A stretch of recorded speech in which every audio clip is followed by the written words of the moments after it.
C'était la bonne, ça? Ah bah dis donc. 1,79, 1,78, 1,63, 1,56, 1,51, oui, c'est bon.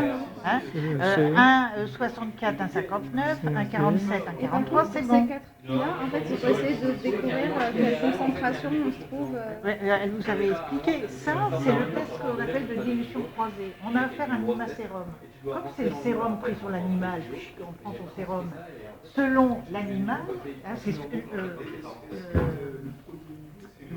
le sérum, les anticorps, la réponse, comme ça, la réponse d'un animal à un anticorps va produire, un antigène va produire des anticorps, un polyclonal, c'est-à-dire des spécificités différentes d'anticorps vis-à-vis des épitopes de l'antigène. Ça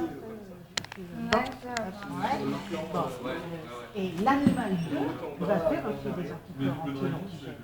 Peut-être pas les mêmes, pas peut-être vis-à-vis des mêmes épitopes. Hein? Et donc, c'est spécifique à chaque animal, l'immasérum.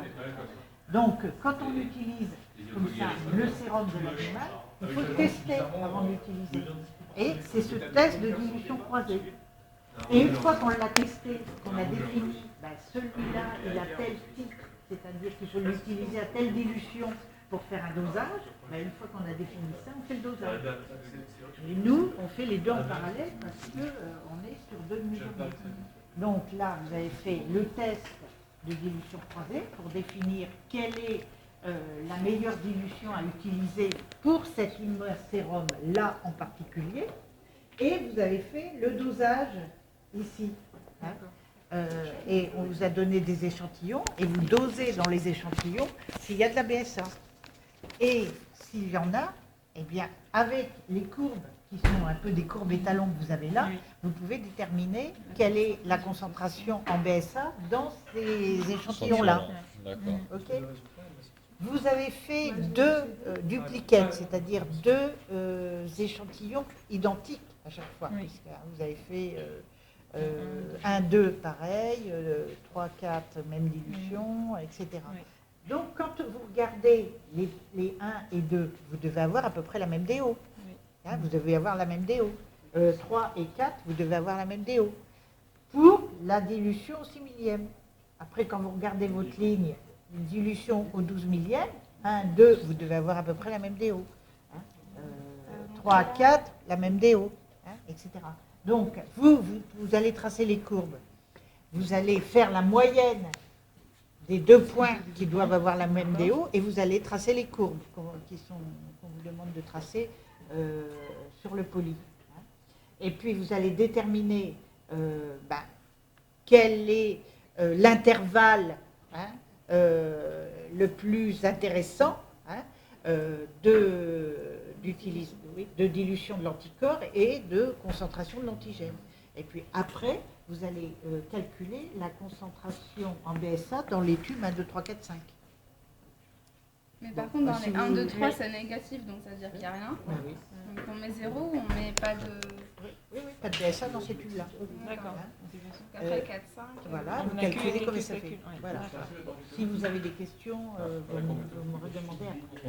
Alors, donc là, j'ai fait ça, c'était bien. Et ici, ça c'était plus problématique. Voilà. Bon, ok. Et donc, et vous vouliez que je regarde alors, c'est pas bien. Un 9, un 8, un 4, un 3, c'est pas mal, c'est pas mal. Et puis ici, normalement, ça doit diminuer. C'est ça qui est pas bien. Oui. Et donc, 6, voilà, ça diminue. Donc, ici, vous discutez aussi les tubes 11 et 12, hein, les puits 11 et 12. Bon, je vous laisse réfléchir. Alors ici, vous êtes 2, 6, 5, là c'est pas mal, là c'est pas mal, bon, c'est pas si mal. 2, si, c'est pas si mal. Non, c'est pas ces deux-là qu'il faut comparer. Voilà. Et ici, 1, 3, oui, c'est un petit peu moins bien là. Il y a eu un petit problème dans la division du 3-5 par rapport à 1-3-5. Oui. Non, mais ça va aller pour passer les trucs. Ça va aller. Bon.